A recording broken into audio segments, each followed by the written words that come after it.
Время, отпущенное старой овчарке Мухтару, подходило к концу. Оно основательно поработало над большим красивым, сильным некогда псом, превратив его в старую развалину. Пес с трудом передвигался по хозяйскому двору, задумчиво глядя куда-то вдаль под слеповатыми слезящимися глазами.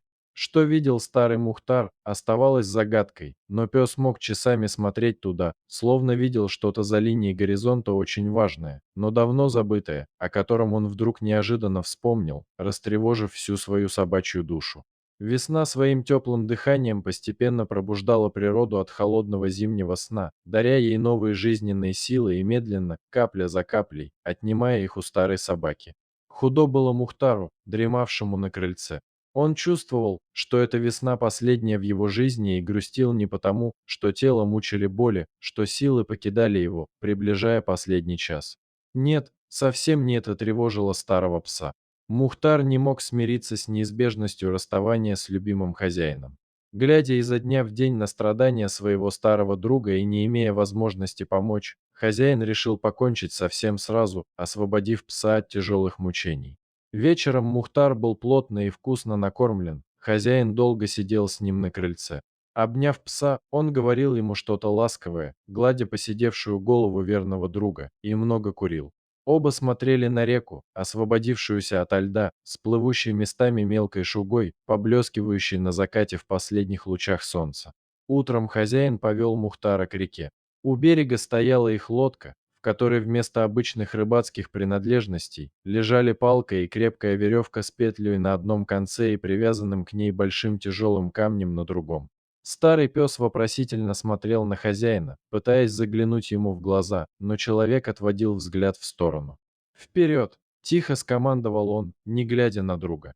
Что-то непонятное, жестокое и очень острое кольнуло в сердце Мухтара, пронзив его невыносимой болью. Ему вдруг захотелось громко взвыть, чтобы прогнать эту боль, освободиться от нее, но ослушаться хозяина пес не смог. Он не прыгнул в лодку, как делал это раньше, а покорно зашел, осторожно переставляя старые лапы с опухшими суставами. Хозяин мощными грибками повел лодку к середине реки, где были самые глубокие места. Наконец, он положил весла, надел на шею Мухтара петлю, наклонился и крепко обнял старого пса. «Прости», — шепнул он в чуткое собачье ухо. Мухтар, растерянный, преданно смотрел на хозяина, его била нервная дрожь. Хозяин взял палку и, размахнувшись, бросил ее в воду.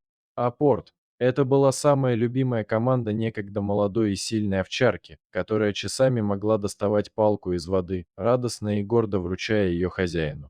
Но сейчас что-то незнакомое и нехорошее было в глазах хозяина. Первый раз в жизни на какие-то доли секунды Мухтар почувствовал страх. В последний раз, преданно посмотрев на любимого хозяина, пес прыгнул в воду, тяжело поплыв к своей цели. Хозяин поднял камень и с шумом бросил его за борт. Лодка от неосторожного перемещения тяжести резко легла на борт и перевернулась. Человек и собака оказались в ледяной воде. Хозяин Мухтара в мгновенно намокшей тяжелой одежде попробовал плыть к берегу, но на течении был затянут в водяную воронку, его ноги крепко свело судорогой. Вода с белой шугой сомкнулась над его головой. Тяжелый камень тянул Мухтара ко дну, но пес успел увидеть, как перевернулась лодка и тонул его любимый хозяин. Отчаянно сопротивляющемуся псу каким-то чудом удалось выскользнуть из петли. Всплыв на поверхность, верный Мухтар, собрав все свои силы, нырял за хозяином. Наконец, ему удалось вытянуть ставшего неимоверно тяжелым хозяина из воронки. Изнемогая, старый больной пес поплыл к берегу, спасая жизнь самого дорогого человека. Они долго лежали на берегу, человек и его собака. Хозяин очнулся и, увидев рядом еле живого, окончательно выбившегося из сил Мухтара, заплакал, навзрыд, в голос, как никогда больше в своей жизни. Он нес его домой на онемевших руках, крепко прижав к себе, ступая непослушными ногами, не чувствуя ледяного холода от мокрой одежды. Дойти, донести, стучало в его висках.